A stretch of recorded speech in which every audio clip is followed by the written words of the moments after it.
ஜனநாயகன் பட தணிக்கை சான்று விவகாரம் தொடர்பாக அடுத்த கட்டமாக என்ன நடவடிக்கை எடுப்பது என்பது குறித்து ஆலோசனை நடத்தப்பட்டு வருகிறது. இது பற்றிய கூடுதல் விவரங்களை வழங்குவதற்காக சிறப்பு செய்தியாளர் ரமேஷ்குமார் இணைகிறார். விவரங்கள் ரமேஷ்.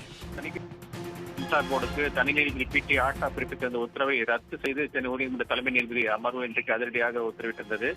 அந்த தனி நீதிபதி உத்தரவை எதிர்த்து சென்சார் போர்டு தாக்கல் செய்த மேல்முறையீட்டு வழக்கு விசாரித்த தலைமை நீதிபதி எம்.எம். சி. வஸ்தவா மற்றும் நீதிபதி ஜி. அருள்முருகன் அடங்கிய அமர்வுதான் இந்த வழக்கை விசாரித்து இந்த தீர்ப்பை வழங்கியிருக்கிறது. வழக்கை மீண்டும் தனி நீதிபதியிடம் விசாரிக்கலாம் என்றும் திருத்திய மனுவை தாக்கல் செய்யலாம் என்ற ஒரு அனுமதியும் வழங்கியிருக்கிறார்கள்.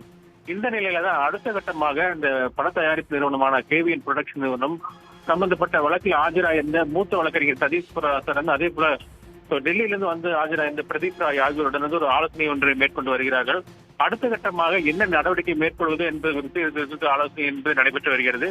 குறிப்பாக அவர்கள் முன்னுள்ள 3 வாய்ப்புகள் தான் இருக்கிறது. ஒன்று, தலைமை நீதிபதி அமர்வு பிறப்பித்த உத்தரவை எதிர்த்து உச்சநீதிமன்றத்தில் மேல்முறையீடு தாக்கல் செய்வது உடனடியாக நாளையோ அல்லது நாளை மறுதினமோ அந்த உச்சநீதிமன்றத்தில் முறையீடு செய்து அவசர வழக்காக தாக்கல் செய்வது ஒரு வகை இருக்கிறது.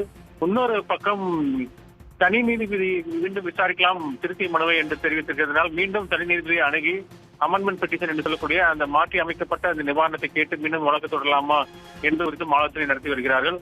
அல்லது இதை தாண்டி இல்ல மீண்டும் அந்த மறு ஆய்வுக்கு அதுக்கு ஒப்புதல் கொடுத்து விடலாமா என்பது குறித்தும் ஆலோசனை என்பது நடைபெற்று வருகிறது.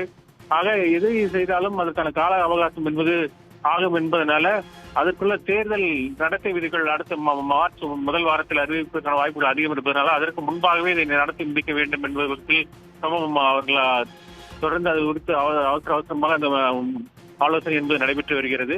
இந்த 3 வாய்ப்புகளில் ஏதோ ஒரு வாய்ப்பை தேர்வு செய்து அவர்கள் உடனடியாக அடுத்த கட்ட நடவடிக்கை மேற்கொள்வார்கள். மேலும் இந்த உத்தரவினுடைய ஒரு முழுமையான நகல் என்பது இன்னும் இணையதளத்தில் பதிவேற்றம் செய்யப்படவில்லை. அந்த இணையதளத்தில் பதிவேற்றம் செய்யப்பட்ட பிறகு அதையும் படித்து பார்த்துவிட்டு அது குறித்து அடுத்த கட்ட நடவடிக்கை மேற்கொள்வதாக அவரது தரப்பு வழக்கறிஞர்கள் தெரிவிக்கிறார்கள். உடனுக்குடன் செய்திகளை தெரிந்து கொள்ள சன் நியூஸ் பெல் ஐகானை கிளிக் பண்ணுங்க.